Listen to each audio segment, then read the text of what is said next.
Cette intervention, comme toutes les autres, mais me tient beaucoup à cœur, parce que là, on est vraiment au cœur de notre récit, qui est la compréhension du vivant, de la symbiose, la reconnexion à sa logique. Et donc, Isabelle va nous expliquer concrètement comment ça marche et va nous raconter en quoi consiste comment on pourrait dire, cette philosophie que tu as inventée. C'est une philosophie, c'est un récit aussi, l'économie symbiotique.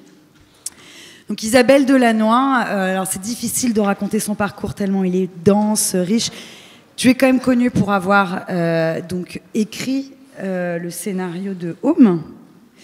Quand même, hein, ça rigole pas. Bon, t'as fait plein de choses, t'as été aussi chroniqueuse à la télé. Enfin bref, je vous invite à aller voir sa bio. De toute façon, tu vas un peu nous la raconter, mais surtout, t'as créé ce nouveau récit qu'est l'économie symbiotique. Alors, raconte-nous un peu, déjà un peu à l'aune de ton parcours, puisque ton parcours va permettre d'accoucher en fait de cette, de cette théorie. Je vous remercie. Alors moi, je suis très contente d'être là parce que, en fait, c'est vrai que j'ai fait... En fait, moi, je fais de l'écologie depuis 30 ans.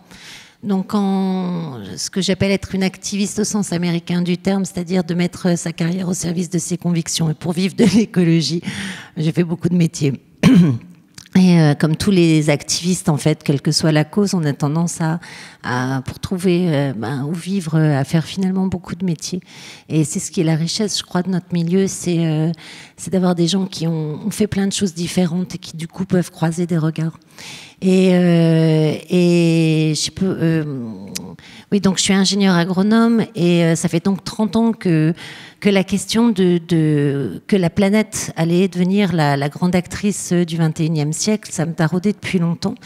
Et au cours de ma carrière, j'ai travaillé en effet avec Yann Arthus Bertrand d'abord pour l'accompagner sur ses photos, puis sur ses émissions de télé, puis finalement j'ai écrit le film Home. Et quand on m'a proposé ça, j'osais même pas. Enfin, je veux dire, on peut pas dire que j'ai écrit un scénario. Hein. Je cousais des images que je recevais et ça n'a rien à voir en fait avec votre métier de scénariste. Rien du tout. Mais on a fait un film quand même, quoi. Et ce qui est intéressant, en fait, je crois, c'est que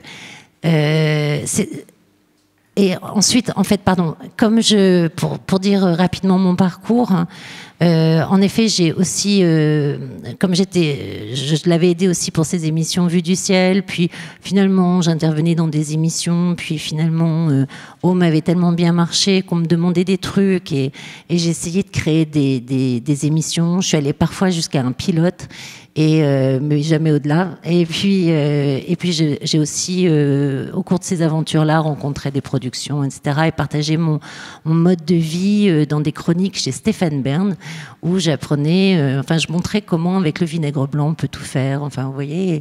Et alors, ce qui est marrant donc je suis très contente d'être là parce que pour moi, les récits sont importants, puis j'ai l'impression de retourner dans une famille qui a été la mienne et que je n'ai plus aujourd'hui parce que je suis surtout maintenant dans le conseil à des organisations, à des territoires pour mettre en place une nouvelle économie qui est issue de la théorie symbiotique que je vais vous raconter. Et alors ce qui est important, c'est que comment j'en suis arrivée à la théorie symbiotique, c'est que quand j'ai écrit Home, je suis restée un peu sur ma faim, en fait. C'est-à-dire que j'ai détesté la fin du film où on montrait des grands problèmes. On avait un grand récit, en effet, de comment le vivant s'incrémentait, comment l'homme arrivait là, comment tout se liait et ensuite tout se déliait. Et à la fin, pour dire, on avait une sorte de commande, on pouvait tout dire, sauf qu'il fallait être positif à la fin. Et à l'époque, on avait vraiment, on sort des petites mesurettes, mais vraiment les énergies renouvelables par-ci, du commerce équitable par-là. Enfin, ça n'avait absolument aucune consistance par rapport à l'énormité de ce qu'on racontait pendant tout le film sur la crise écologique, mais en fait la crise de la biodiversité, la crise climatique et l'effondrement possible de nos civilisations. En fait, c'était ça le thème du film. Et donc raconter qu'une éolienne par-ci et que, enfin, ça n'allait pas, quoi. C'était pas à la hauteur. Et du coup, en fait, je me suis vraiment intéressée après ce film, et d'autant que les scientifiques sortaient vraiment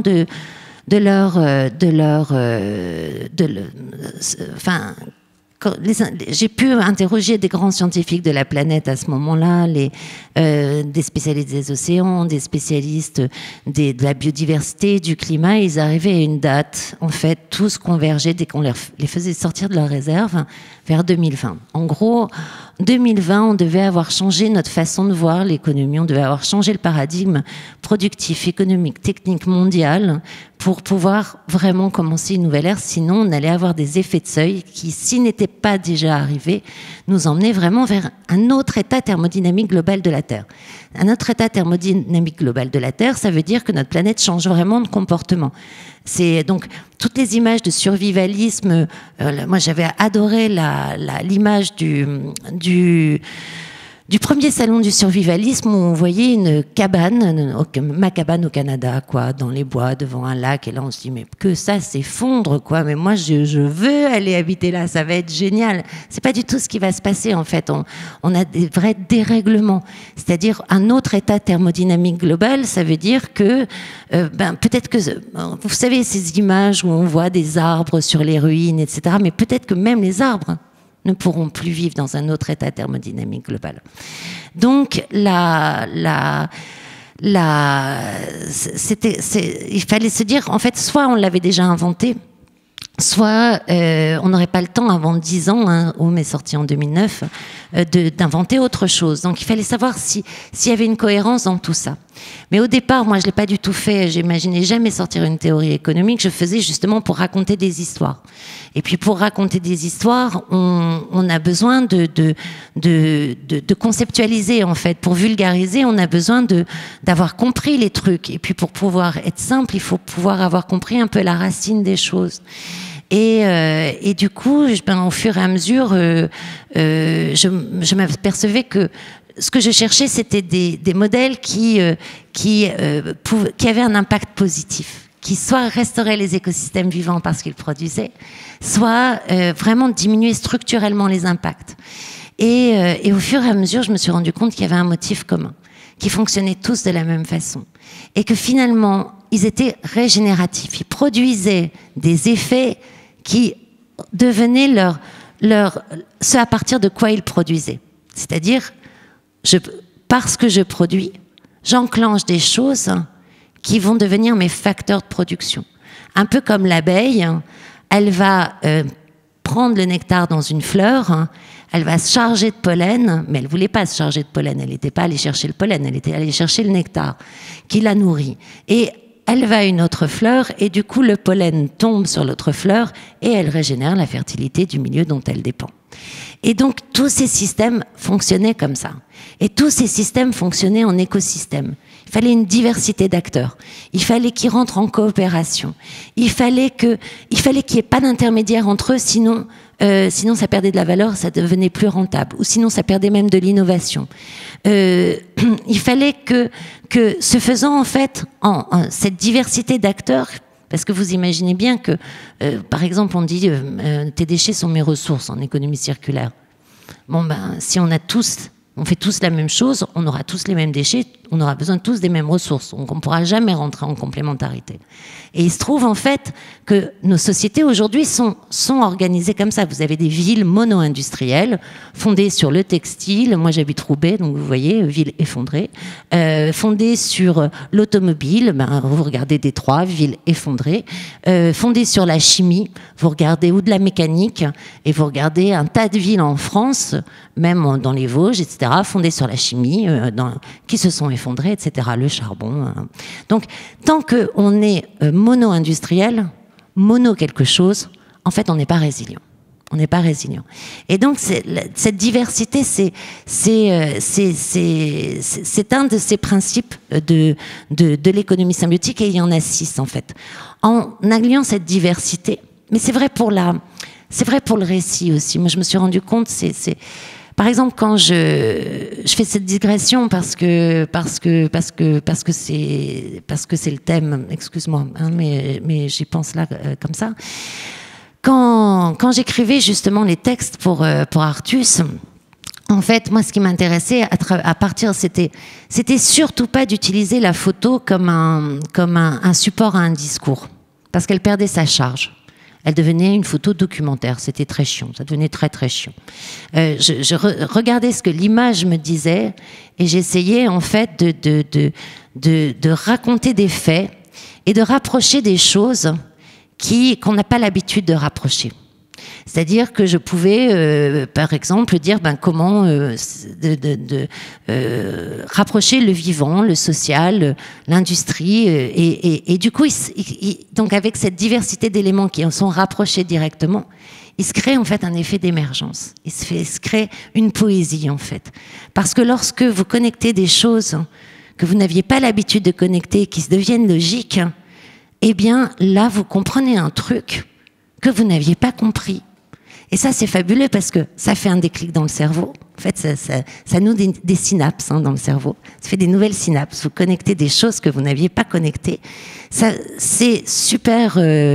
Ça donne une décharge de plaisir. En fait, les hormones s'y mettent.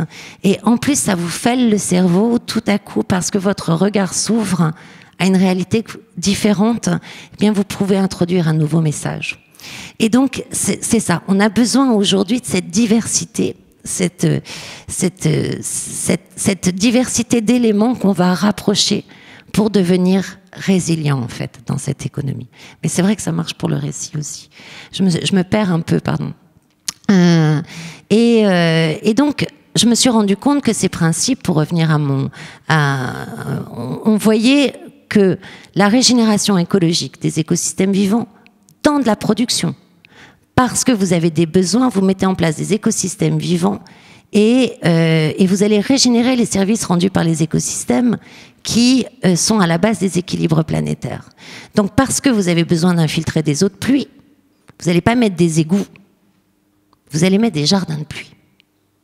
C'est-à-dire que vous allez avoir vos trottoirs bordés de végétaux, reprenant en fait l'effet des nous des campagnes, ces fossés qu'on voit dans les campagnes, mais adaptés à la ville, architecturés, embellis, et qui fait que ça va vous coûter 66% moins cher que des égouts, et que en plus les plantes, elles canalisent leur énergie elles-mêmes, elles fabriquent leurs matériaux elles-mêmes, et du coup vous n'avez pas à importer de matière. Vous n'avez pas à importer de sable, de calcaire, ni de les craquer, ni de métal. Et en plus, ce sont des puits de carbone.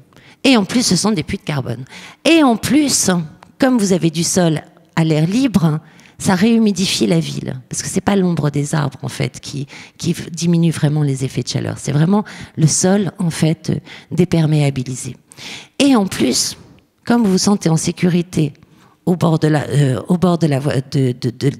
voitures, de la route, eh bien, vous allez avoir tendance à sous-estimer les distances à pied. Et du coup, vous allez plus facilement aller à la marche ou en vélo. Tandis que quand vous êtes directement près de la route, vous vous sentez en insécurité. Et du coup, vous prenez votre voiture et vous surestimez les distances. Ça, c'est voilà. Donc voilà, donc on met en place des écosystèmes vivants qui vont avoir un tas de fonctions et qui vont régénérer, en fait, qui se régénèrent d'eux-mêmes, mais qui vont en même temps donner d'autres fonctions. Les mêmes principes agissent sur les écosystèmes sociaux. Lorsque vous voulez faire émerger l'innovation, vous utilisez par exemple les techniques d'intelligence collective. Eh bien, c'est la même chose. Vous avez une diversité d'expertise. Moi, j'ai mené des projets de territoire comme ça, vous avez le préfet et la boulangère.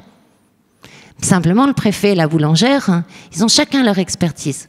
La boulangère, celle de son quartier. Le préfet, d'un tas de trucs administratifs, etc., que moi-même, je ne comprends pas. Voilà. Mais il y a des problèmes de caste. Il y a des problèmes on a un complexe social. est-ce qu'ils vont pouvoir s'exprimer ensemble? Eh bien, il y a un problème aussi parfois de sexe entre les femmes et les hommes. Et donc, il y a toutes ces difficultés à l'expression qu'il va falloir lever. Il va falloir faire émerger la diversité de ces expertises pour les rentrer en coopération directe qui fasse cet écosystème d'où va émerger l'innovation. Eh bien ça, c'est des techniques, par exemple, d'intelligence collective. En gouvernance, avec des techniques de sociocratie, d'holacratie. Et puis, vous allez avoir la même chose sur l'investissement.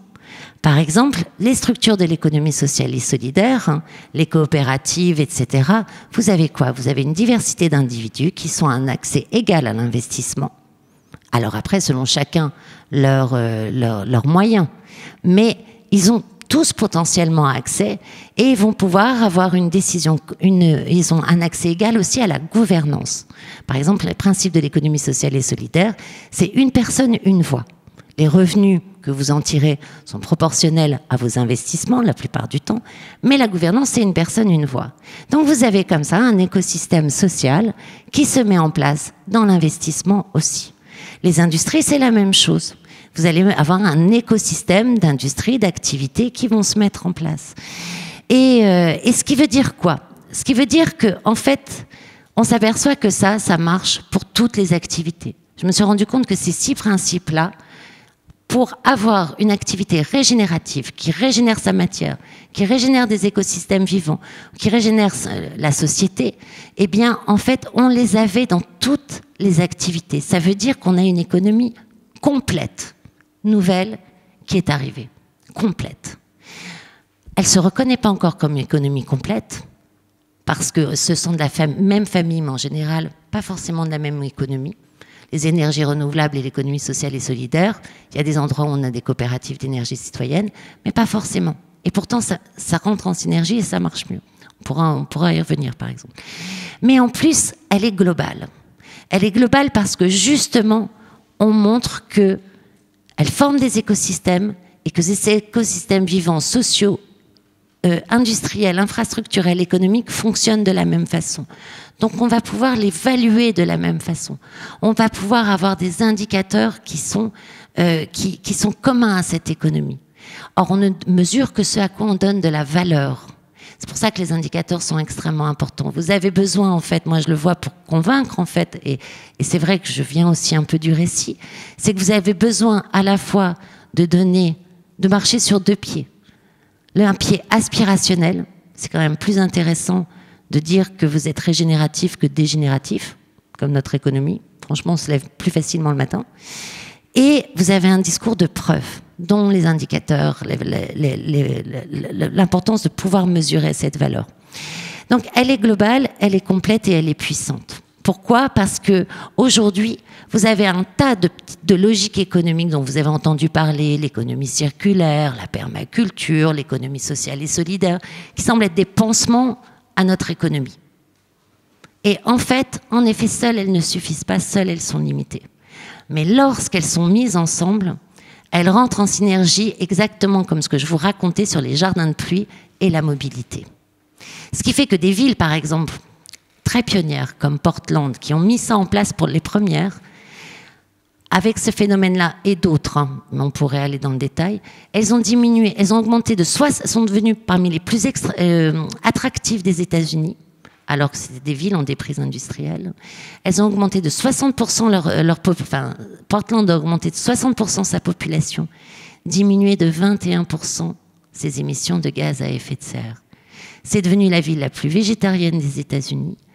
Moins 3% de voitures par an, 1 milliard de dollars de carburant économisé par an et qui se reportent notamment sur l'économie locale parce que figurez-vous que quand vous êtes dans cette ville qui a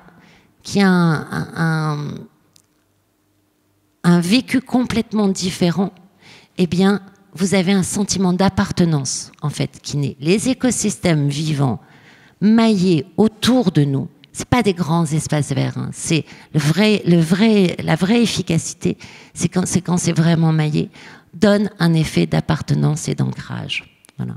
Moi aujourd'hui, je parle d'entrepreneurs indigènes. On doit aujourd'hui devenir des entrepreneurs indigènes de nos territoires. Et si vous écoutez le discours ambiant, la réindustrialisation locale, le local reprend de la valeur, en fait. Voilà. Je pense que là, je vous ai dressé un portrait à peu près de l'économie symbiotique. Et alors, du coup, on va revenir point par point parce que c'est dense, c'est un nouveau paradigme, mais donc je trouve que c'est important que on redéfinisse. Alors, je pense que le maître mot de ce que tu dis, c'est quand même régénératif. Je pense qu'une partie de ta pensée est quand même amplement inspirée du fonctionnement de la forêt, de la photosynthèse, parce qu'il y a quand même aussi beaucoup de pensée permaculturelle dans ce que tu dis, dans le sens que le problème finalement, c'est pas le CO2, c'est le fait qu'il ne retourne pas au sol. Et en même temps, tu nous invites à sortir de la circularité. Donc, si je résume, finalement, l'important, c'est la régénération, la diversité, la circulation de l'information, c'est-à-dire que finalement, ce qui est symbiotique, c'est le fait que, comme dans la nature, c'est l'information qui circule, et la coopération. C'est-à-dire qu'on passe d'un système axé sur la compétition, comme dans d'ailleurs le système capitaliste, à la coopération et aux synergies. Finalement des forces en présence comme en permaculture. Oui, et ce que je pense, en effet, ce qui est intéressant, c'est que ça rompt toutes nos logiques. Par exemple, c'est la coopération qui rend cette économie compétitive par rapport à l'économie existante. Donc c'est des mots qu'on n'a pas l'habitude d'entendre ensemble. Coopération, c'est la coopération qui fait la compétitivité. C'est le fait de créer des écosystèmes vivants qui sont en fait artificiels. Parce que quand vous mettez une zone humide pour épurer vos eaux, vos eaux usées qui ressemblent à un jardin, des joncs, des iris, des fontaines, des cascades, en fait, et qui est extrêmement efficient parce qu'en effet, vous avez, avec l'intelligence humaine, on arrive à rapprocher des espèces qui se seraient peut-être jamais rencontrées toutes seules, et bien qui deviennent ultra productives. On a des jardins, et c'est des écosystèmes vivants, en fait artificiels, créés par l'homme, mais pourtant pas modifiés par l'homme. C'est pas des plantes modifiées par l'homme. On sort des biotechnologies. On a vraiment, l'homme devient un catalyseur du vivant. Il réussit à rapprocher très vite ce que la nature seule ne saurait pas rapprocher elle-même.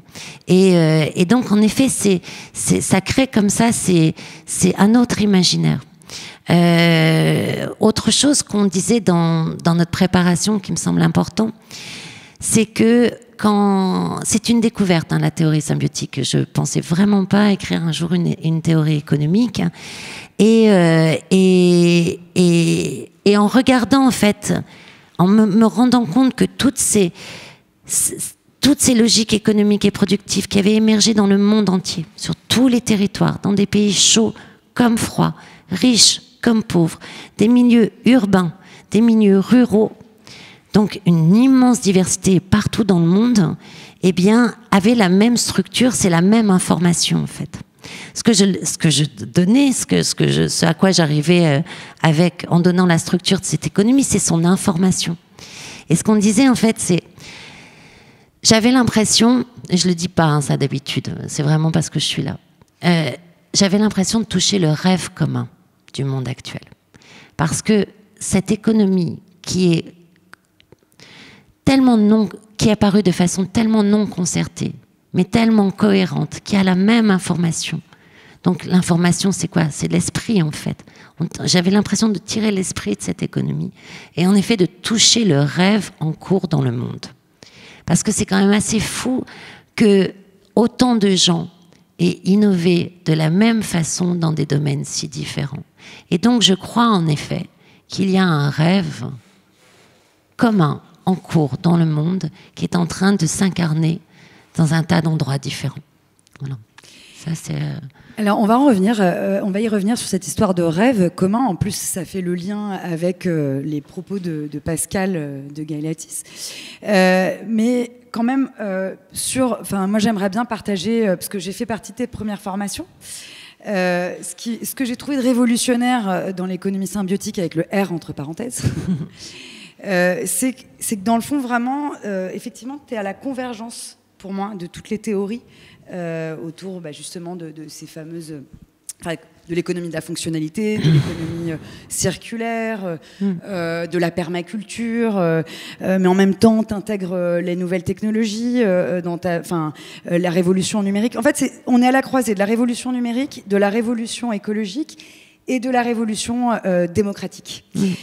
Et ce que je retiens, c'est que, en fait, c'est hyper bien résumé. C'est-à-dire que tu nous invites à sortir du modèle capitaliste patriarcal, linéaire de l'extraction, pour finalement aller vers, et tu m'as corrigé la dernière fois, pas du tout vers un modèle circulaire, mais en spirale, qui est dans le fond le mouvement du vivant, qui est le mouvement des planètes, le vortex, quoi.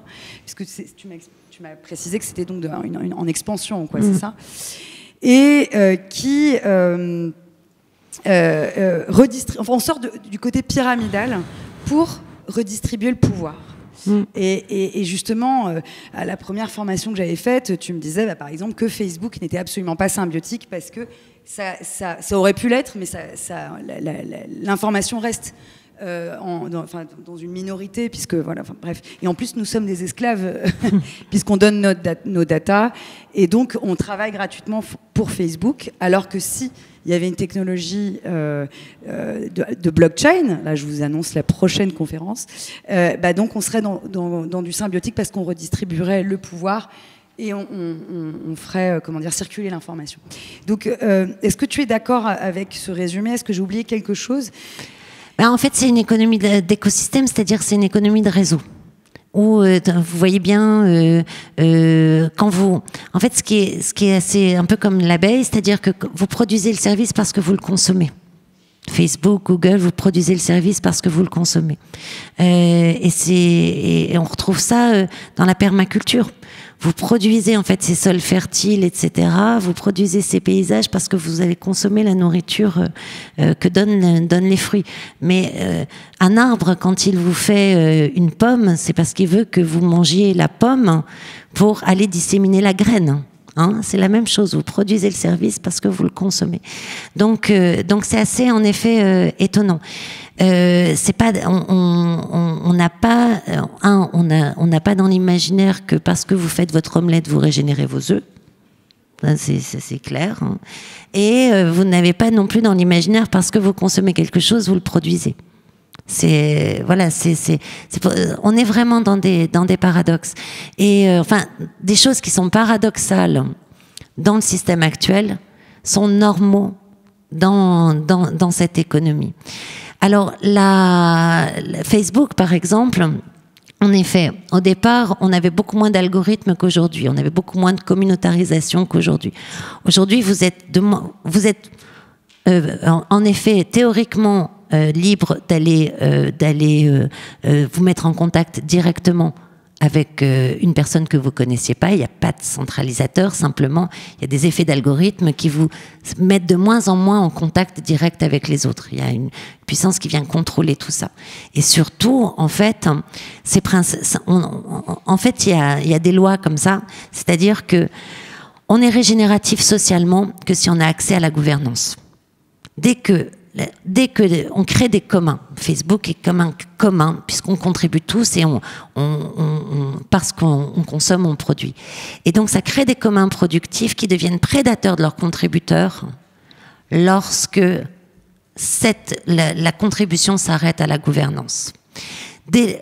C'est tout le temps comme ça. Airbnb, c'est la même chose. Uber, c'est la même chose. Et regardez, il y a des choses. Amazon, c'est la même chose. Il y a des phénomènes qui se mettent en place d'ailleurs avec des chauffeurs VTC qui créent des coopératives. Où là, on aura la puissance du réseau, mais la gouvernance qui appartient à ceux qui produisent le service. Et ça, c'est extrêmement important. Voilà. Donc, en effet, pourquoi c'est la convergence du numérique? Parce que c'est une économie de l'information. On va remplacer l'énergie et la matière par de l'addition d'informations.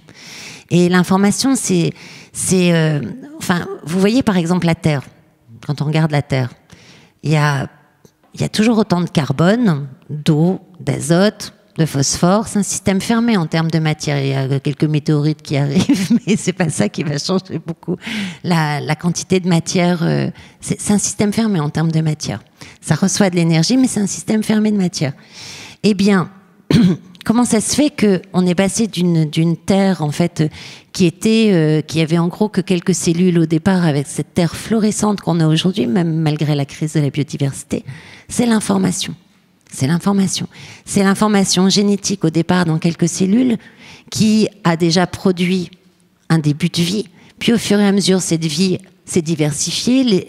Le code génétique a produit des gènes de plus en plus différents et des versions de gènes de plus en plus différentes et puis des espèces de plus en plus différentes.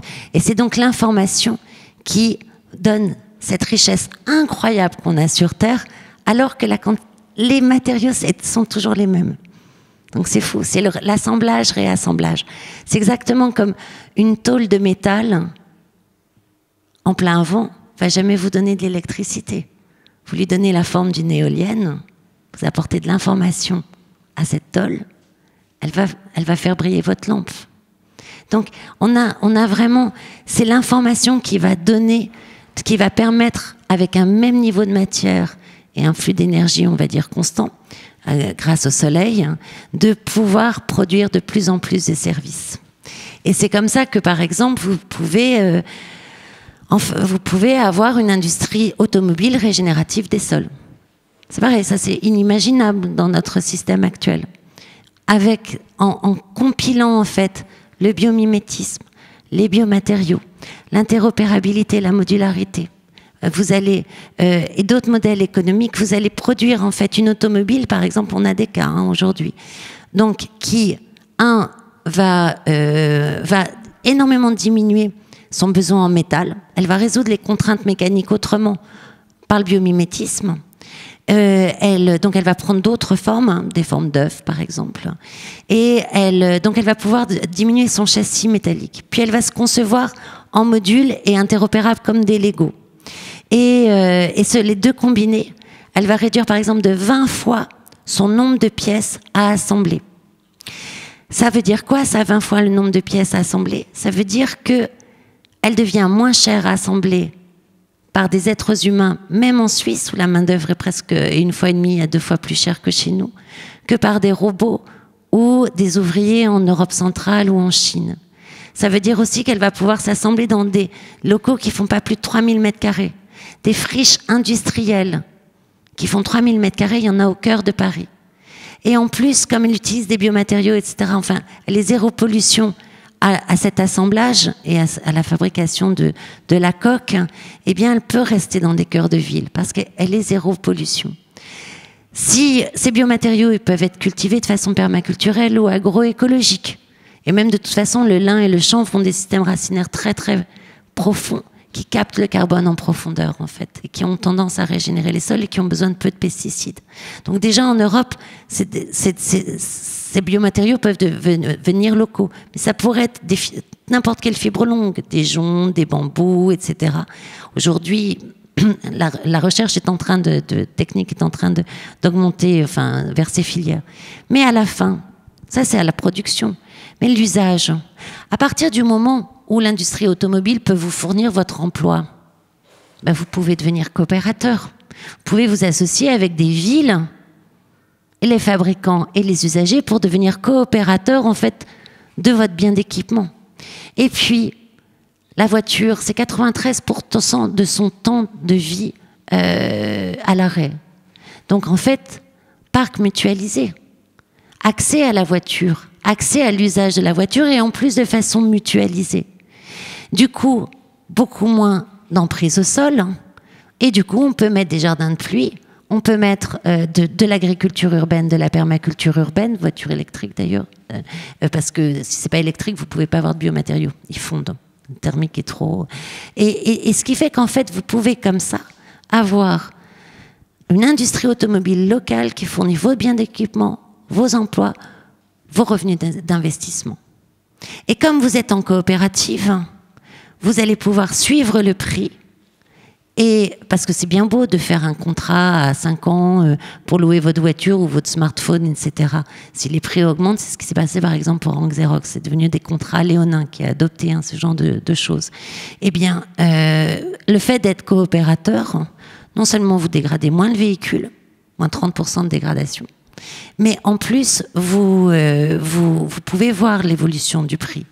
Ces systèmes-là, on les a pour le numérique, la voiture, on pourrait l'avoir pour l'électroménager, on a déjà les prémices, et même le bâtiment. C'est-à-dire que demain, on peut faire le récit. Moi, dans mes actions pour les territoires, je commence toujours comme ça, par un récit adapté au territoire, connectant des initiatives existantes. On peut avoir une industrie relocalisée, réappropriée entre le fabricant, les collectivités locales, les usagers, dans des villes jardins, et où en effet, on peut avoir le numérique aussi comme ça, et où en effet, on allie à la fois les apports de la modernité en termes de biens d'équipement, les apports du numérique, le réassemblage constant de la matière, en fait, localement, parce que vous allez... ces composants vont retourner aux fabricants de cette voiture, par exemple, et ils vont les réintroduire dans les nouvelles générations de voitures. Et ce qui fait qu'en fait, on va vers le zéro extraction, le zéro déchet et le plein emploi. C'est des mécanismes complètement différents. Alors, revenons à cette histoire de rêve commun. Parce que tu m'as dit que quand tu as accouché de cette théorie, si je peux dire, au début, tu es allée voir du côté scientifique, économique, philosophique. Tu n'étais pas satisfaite. Et tu m'as dit que finalement, tu es allée voir du côté des mythes. Et tu m'as dit, mais en fait, finalement, j'en conclus que la crise écologique est une crise mythologique.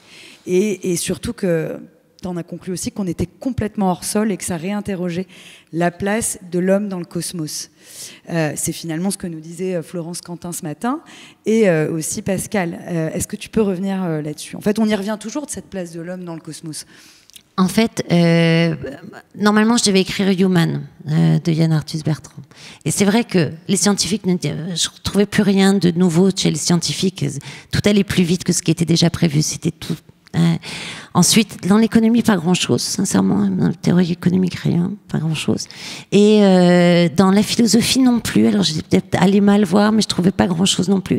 Et parce que je me demandais, mais comment... Ok, on peut parler de la Terre commune à tous, mais comment parler de l'humain aux humains, quoi, sur la planète entière, vous imaginez, c'est l'enfer. D'ailleurs, c'est pas moi qui crée le film. Mais par contre, je suis arrivée, je me suis dit, mais oui, mais en fait, qu'est-ce qui nous parle? C'est je suis allée dans les grands archétypes, et donc la mythologie. Et là, je lis Joseph Campbell notamment, qui est bien connu des scénaristes, bref, dans la mythologie, je trouve des réponses, mais à toutes les lignes. Sincèrement, là, c'est comme si on secouait un cocotier et que ça tombait, quoi. Et vraiment, je trouve les réponses à notre crise dans toutes les lignes, presque. Et surtout, Joseph Campbell dit, en fait, donne une définition de la mythologie qui est, en fait, la mythologie, c'est la vision que l'homme a de sa place dans l'univers. C'est la vision qu'a une société de la place de l'homme dans l'univers. Et évidemment, la crise écologique, elle fait quoi? Elle nous montre que nous nous sommes trompés dans notre vision de la place de l'homme dans l'univers. Et donc, inévitablement, la crise écologique, en fait, elle pose elle aboutit à une crise mythologique. On ne peut plus avoir... On s'est trompé dans notre vision du monde. S'il y a un truc qui est clair, c'est qu'on s'est trompé. On ne pourrait pas avoir tant de catastrophes si on ne s'était pas trompé. Et ce que dit aussi Joseph Campbell, c'est qu'il dit que la mythologie, en fait, elle donne donc à une société la vision qu'elle a de la place de l'homme dans le cosmos, dans l'univers. Deux, elle donne aussi la vision de l'homme dans la société et de l'homme par rapport à lui-même. Donc lorsqu'on change de mythologie, et je crois qu'on est en train de changer de mythologie, ça va réinterroger tout ça, en fait, ça va avoir des conséquences sur tout ça. Et ce qui est important, c'est que la mythologie, elle est la mère de tous les concepts. C'est d'elle que va découler notre philosophie notre politique, notre science, notre façon de voir l'observation du réel, notre économie. Et donc, le fait que nous vivions une crise mythologique nous conduit, et on le voit autour de nous, à réinterroger tous nos concepts. Absolument tous nos concepts. Et ce qui est intéressant aussi, c'est que dans ça, c'est que quand vous regardez, en fait, moi j'en suis persuadée, quand je vois ce que regardent mes enfants et ce que je regardais petite, ça a complètement changé. Ça a complètement changé. On est dans des récits beaucoup plus mythiques aujourd'hui. Et quand vous voyez ce qui passe sur Netflix, Game of Thrones, aussi tellement de Last Kingdom, moi je vois le nombre de récits indigènes en fait sur et sur les mythes et sur des confrontations venant vraiment de peuples qui défendent leur terre. On est dans une mythologie aujourd'hui indigène. Et quand on regarde aussi à la Fnac, enfin, dans les librairies, combien l'ésotérisme, la pensée indigène, etc., mais remplit les tables aujourd'hui. Après, à tort ou à raison, hein, mais ce que je dis, c'est que notre imaginaire change. Ça, j'en suis absolument persuadée. Et je racontais une anecdote, parce ce midi, on était en train de parler de l'intervention de Pascal, hein, c'est ça Pascal, juste avant. Et ce matin, moi, j'intervenais pour un écosystème de la construction. Et un promoteur me raconte, et cette anecdote, pardon, avec ce que j'entendais dire le midi, je me disais, je croyais l'avoir entendu ici, puis tout à coup, je réalise que non, c'était bien dans l'écosystème de la construction, Construct Lab, ça s'appelle, dans lequel j'étais ce matin. Et cette anecdote, c'est quoi?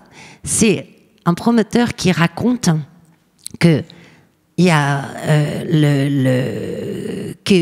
avait vu la semaine d'avant un bétonnier tourner son béton pour une nouvelle scène de théâtre. Hein, ce béton devait faire la nouvelle scène de théâtre en récitant du Shakespeare pour pouvoir charger le béton d'ondes positives et de ce récit de Shakespeare.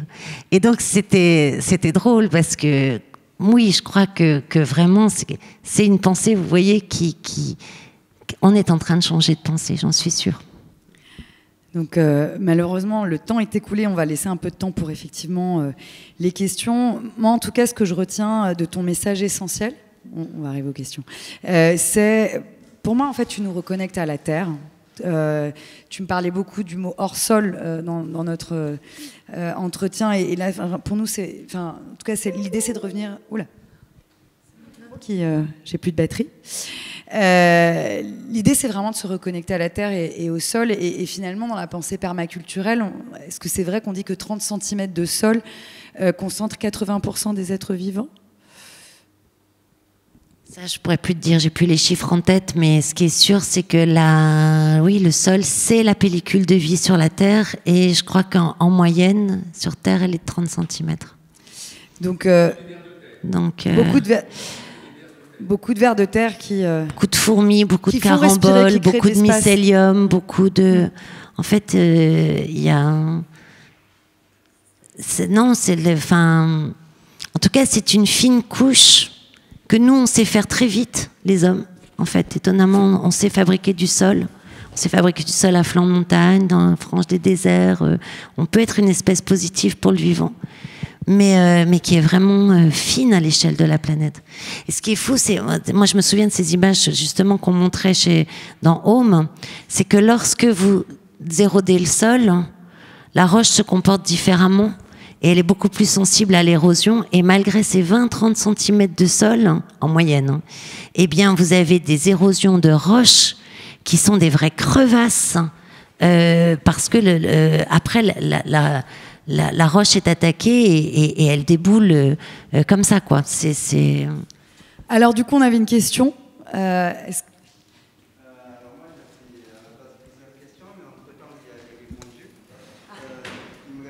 Deux questions. Déjà, j'avais lu votre livre Je trouve qu'il est vraiment bien écrit, les exemples s'enchaînent bien, etc. Mais j'aurais aimé vous poser une question quand je l'avais lu, c'était est-ce que vous ne pensez pas que vous surinvestissez un petit peu donc, l'impact du numérique et d'Internet, en fait, sur, dans le développement du modèle symbiotique? C'est la question. Alors, moi, je crois vraiment que... En fait, moi, je suis dans une vision d'urgence, à tort ou à raison, mais en tout cas, c'est ma vision. Et je crois certains me disent t'exagères. Moi je dis non. Enfin moi j'ai vraiment. Je pense qu'il faut aller vite. Et le numérique nous permet d'aller vite, de transmettre l'information très vite, et que lorsqu'on a un exemple, un démonstrateur à un endroit, on puisse le diffuser en fait partout, et surtout on puisse connecter les gens pour qu'ils puissent se partager leur expérience. Donc voilà, le numérique, pour le coup, pour moi, est quelque chose d'extrêmement puissant, et il a une telle capacité à distribuer l'information, et pour ce que je racontais de l'information tout à l'heure, voilà. Maintenant, si j'étais dans un moindre sentiment d'urgence, je dirais peut-être pas, je mettrais en effet peut-être moins d'investissement dans le numérique. T'intègres quand même les low-tech dans ta pensée, en plus. Le low-tech, mais que pour la mécanique, en fait. Ouais, parce que moi, la pensée low-tech, ça m'énerve. Parce que j'ai des amis très, très low-tech, très décroissants, etc., qui ont mis des systèmes informatiques chez eux monstrueux pour contrôler l'énergie numérique, et en plus qui sont constamment sur Facebook et donc il y a un moment donné, il faut être cohérent, quoi. Donc le low-tech, oui, pour la mécanique, pour moi ça c'est très clair. Le numérique, on en a besoin, mais on peut le faire de façon... moi j'aimerais mener cette expérience. J'avais fait lancer cet appel-là d'ailleurs dans mon Thinkerview, mais pour l'instant j'ai toujours pas le temps de le mettre en place. Mais vraiment un hackathon du numérique, pour pouvoir, parce que je pense qu'on peut avoir un numérique à l'échelle de la planète en allant vers le zéro extraction. J'avais une deuxième question, c'était est-ce qu'il ne manque pas un cadre systémique pour développer une approche à impact positif, ainsi que des outils qui aident à la création, d'écosystèmes de solutions interconnectées qui pourraient être mis en place à tous les niveaux, du local au national ou peut-être au supranational? Alors ce cadre systémique, en fait, la théorie symbiotique le donne. Je le donne pas tel que dans mon bouquin, parce qu'en fait ça donne lieu à des indicateurs. Et je voulais en fait, on est en train de monter les écosystèmes. Moi je travaille beaucoup à ça en ce moment, à monter en fait cet écosystème de programmes de recherche, de projets, de démonstrateurs qu'on puisse connecter. Et je suis en train de monter une fondation. On va aller chercher là bientôt l'argent pour pouvoir monter la fondation, et en effet travailler avec les laboratoires de recherche, notamment au CNAM, pour monter ces POC. Et normalement je pars aussi en thèse à partir de l'année prochaine pour les indicateurs. Pour les indicateurs de l'économie symbiotique. Mais oui, je pense que ça c'est urgent. Et on a beaucoup d'endroits qui expérimentent. Et on a l'AFNOR aussi qui est intéressé pour produire ces normes de process symbiotiques et diffuser le plus vite possible. Je crois que c'était ça votre question. Hein. On a encore 4 petites minutes. Alors moi j'ai 2 questions. Déjà en ce qui concerne la régénération, parce qu'on entend de plus en plus que finalement la régénération elle se fait naturellement si on laisse faire. Les écosystèmes se régénèrent beaucoup plus facilement en fait quand tout simplement on arrête de les agresser. Et du coup c'est une question, mais un peu une réflexion. J'ai l'impression que vous vous proposez, surtout comme vous dites, un rêve commun à l'humanité. Mais en même temps il y a aussi et c'est hyper intéressant de se dire qu'on peut régénérer les écosystèmes. Mais il y a aussi cette idée du lâcher-prise, et du coup qui rejoint les décroissants. Donc je ne sais pas trop quelle est votre position là-dessus. Et après juste, je vous demanderai les 6 principes pour régénérer. Alors, en fait, il il y a la vision où on diminue le plus possible nos impacts pour le moins déranger possible la nature, afin qu'on respecte les rythmes de régénération naturelle. Ça, c'est une vision. Et c'est la vision, je pense, décroissante. C'est peut-être ça de résumer la vision décroissante. Moi, ce que j'ai trouvé sur l'économie symbiotique, c'est qu'en fait, on pouvait être catalyseur de cette régénération, c'est-à-dire de produire des services, les services rendus par les écosystèmes vivants. Et je pense que ça nous donne une place en fait dans le vivant, où on utilise notre capacité de conception, notre cerveau, de notre main, qui est quand même rare dans le vivant. La main, c'est très très rare dans le vivant. Alors les deux alliés, pour pouvoir rassembler en fait et finalement empuissanter les écosystèmes vivants dans leur service. Alors le vrai danger de ça, c'est d'avoir la vision d'un jardin planétaire entièrement réglé par l'homme, où disparaîtrait le sauvage. Et ça, moi, ça me terrifie. Et je pense que, alors ce que l'économie symbiotique dit, on peut créer la ressource grâce à l'information, l'assemblage, etc., et les êtres vivants. Et on peut la régénérer et régénérer des services, en fait, surtout. On ne cesse de créer plus de services, donc elle crée de la ressource. Et en même temps, elle en densifie l'usage. Parce que lorsque vous associez les producteurs, le consommateur, les investisseurs, en fait, vous densifiez l'usage. Et donc, ça nous permet d'être à la fois plus efficient et à la fois de créer du service. Et du coup, d'avoir cet espace qui, me semble-t-il, mettez un enfant à côté d'une rivière avec 3 pierres, il vous fait un barrage. Je veux dire, on est des espèces ultra créatives. Donc, moi, je pense que plutôt que de toujours se dire oh, mon Dieu, mon génie a un impact, et qu'est-ce que je vais faire pour pas faire de mal, et je trouve qu'il vaut mieux trouver les règles. Et c'est ça que j'ai trouvé dans la théorie symbiotique, c'est ces règles qui nous permettent de redéployer notre génie, tout en ayant un effet positif, en fait. L'économie de la fonctionnalité, justement, parce que finalement, créer des voitures en rentrant dans cette économie-là, ou développer des sociétés où on utilise nos pieds. Enfin, voilà, je pense qu'il y a une réflexion aussi à avoir là-dessus, quoi. Les deux, en fait. C'est-à-dire que c'est ça qui est formidable, c'est que vous vous rendez compte que quand vous agissez sur les quartiers, ce que maintenant Carlos Moreno appelle la ville du quart d'heure, qui est exactement ce qu'a fait Portland, en fait, il y a 30 ans. Et donc, les services à 15 minutes à pied, plus le vivant, eh bien, ça vous permet de redévelopper une ville de mobilité douce. Mais il y a plein de gens qui, aujourd'hui, l'aménagement du territoire est fait de telle façon que il y a des besoins de voitures. Et puis ensuite, si on peut aller vers une alliance des deux, et en même temps des modes de production qui vont vers le zéro extraction, pourquoi pas, quoi. Franchement. Maintenant, comme dit Aurélien Barraud, un bulldozer électrique, ça ne change pas grand-chose à la déforestation. Voilà. Ouais, c'est là que je voulais revenir. Fonctionnant aux énergies renouvelables, on est d'accord. L'éthique du progrès, du coup, qui est importante quand même aussi.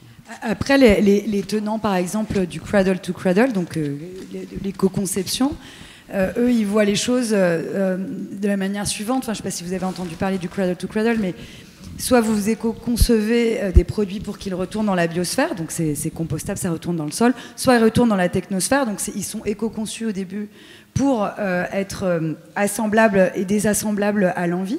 Et donc eux, ils disent, en fait, moi ça me dérange pas que vous changiez de voiture tous les 5 ans, du moment que ça retourne à l'usine, en fait. Donc c'est une forme de bouddhisme économique, quoi. C'est des vies illimitées. La voiture dont je vous parlais, elle est personnalisable, en fait. Elle peut changer de carrosserie en 20 minutes. Parce qu'elle est modulaire, c'est comme vos Lego. Moi, j'ai un dernier truc à dire, en fait. C'est que vraiment, ce que je crois, c'est qu'on a la possibilité, vraiment, mais vraiment, moi, c'est ça. Hein, je lutte pour quoi ? Pour que l'économie régénérative devienne la nouvelle norme économique dans le monde.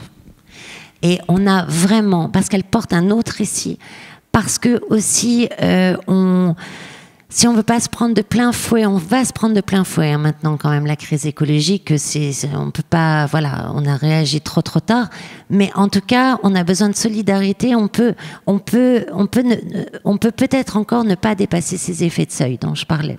Et donc, on a vraiment besoin de projeter la société dans un autre rêve parce que c'est possible. C'est ça aujourd'hui, moi, je me dis, c'est possible et c'est enthousiasmant. Et vraiment, on a besoin de vous. On a vraiment besoin. J'entendais Jean Viard ce matin sur France Inter qui disait « On doit raconter la transformation pour que les gens puissent la prendre en main, puissent se l'approprier. » Il y avait d'autres questions? C'est fini? Mais en tout cas, pour rebondir aussi sur ce que vous disiez, Fukuoka parle de ça, c'est-à-dire ce qu'il appelle la philosophie du non-agir, et il a écrit ça dans La Révolution d'un seul brin de paille. C'est intéressant aussi, justement, sur votre question, et c'est pas forcément un décroissant. Ah ben non, et lui, il fait un système ultra productif. Pour moi, il faut allier En fait, pour moi, le monde de demain, si on est en symbiotique, c'est vous êtes sur votre smartphone qui ne vous appartient pas, hein, que vous louez, mais dont vous avez l'usage. Moi, j'ai exactement ça comme smartphone. Et vous conversez avec quelqu'un qui est peut-être à, en effet, 4 heures de chez vous, 6 heures de chez vous, parce ailleurs dans le monde. Mais donc vous êtes dans cette accélération du numérique. L'information accélère, hein, donc on est de toute façon dans quelque chose d'accélérant, mais avec de la contemplation d'un jardin de pluie ou d'un jardin d'épuration des eaux usées, où vous êtes devant des fontaines, des cascades, et vous êtes dans un tiers-lieu où vous pouvez travailler et rencontrer d'autres activités. Et voilà, pour moi, c'est ça, en fait. Mon rêve à moi, depuis l'économie symbiotique, c'est ça, en fait. Pardon. Je suis un peu étonné parce que vous avez critiqué... j'ai cru comprendre que vous aviez des réticences sur le paradoxe, l'idée de paradoxe. Or, nous, les scénaristes, en général, on aime les paradoxes. Les philosophes créatifs aiment les paradoxes. La théorie du système, la théorie de la complexité de Garmorin, Yves Barrel a écrit un bouquin qui s'appelle « Le paradoxe et le système ». Tous les systèmes sont paradoxaux, sinon ils n'évoluent pas. Pour prendre un exemple contemporain, ce qui est très intéressant, c'est qu'on détruit l'Amazonie ou l'Australie, etc. Et qu'en même temps, on découvre depuis 15 ans la pensée dans le monde des arbres. Vous savez, l'intelligence des arbres, qui est une chose qui est complètement prodigieuse. Et là, il y a de la pensée, il y a peut-être même de l'âme. D'accord ? Et donc, je dis à mes amis scénaristes, n'ayez pas peur des paradoxes. Non, je me suis mal fait comprendre, en fait, parce que j'adore les paradoxes et je trouve ça formidable, justement. C'est pour ça que je vous en ai donné autant. Parce que ce qui semble, en fait, pour moi, le paradoxe, c'est justement la porte vers une autre façon de penser. Parce que ce qui semble impossible dans un système, il est possible dans l'autre, en fait. Et donc c'est fabuleux pour permettre d'ouvrir la pensée, en fait. En fait, je suis désolée, je me suis mal exprimée. Non, parce que, justement, j'adore les paradoxes, pour ça. Et alors, Pascal Degaille, qui a dû partir, elle est toujours là. Il me semble que tu parlais de polarité aussi, plutôt que de parler de paradoxe.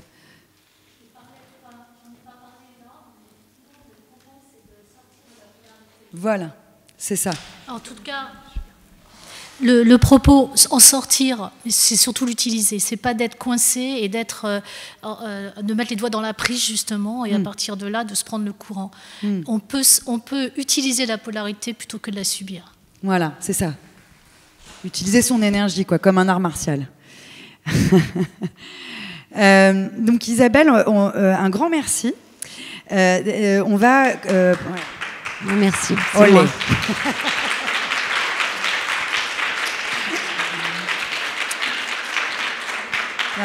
Vraiment, un grand merci pour tout ce que tu fais. Tu vas rester un petit peu avec nous ou pas?